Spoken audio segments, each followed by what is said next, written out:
અરવલ્લી જિલ્લામાં ભારે વરસાદને કારણે જળાશયોમાં પાણીની વધુ પ્રમાણમાં આવક નોંધાઈ છે। અરવલ્લી જિલ્લામાં આવેલા વાત્રક જળાશય 55%, માઝમ જળાશય 93%, જ્યારે મેશ્વો જળાશય 75% સુધી ભરાયો છે। મેશ્વો જળાશય 75% પાણી ભરાતા નીચાણવાળા વિસ્તારોને એલર્ટ કરવામાં આવ્યા છે, જેમાં મોડાસા, ધનસુરા અને ભિલોડા તાલુકાના મળીને કુલ 30 જેટલા ગ્રામ્ય વિસ્તારોને એલર્ટ કરવામાં આવ્યા છે। 95% પાણીની આવક છે।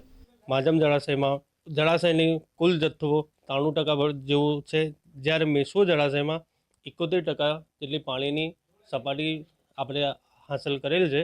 તેમાં અત્યારે મેશ્વો જળાશયમાં વોર્નિંગ સ્ટેજે એલર્ટ કરવામાં આવેલું છે, જે અંતર્ગત નીચાણવાળા વિસ્તારમાં ડિઝાસ્ટર મેનેજમેન્ટ અને ફ્લડ સેલ હિંમતનગર દ્વારા મોડાસાના 13 ગામો અને ધનસુરાના 11 ગામોને એલર્ટ કરવામાં આવેલા છે।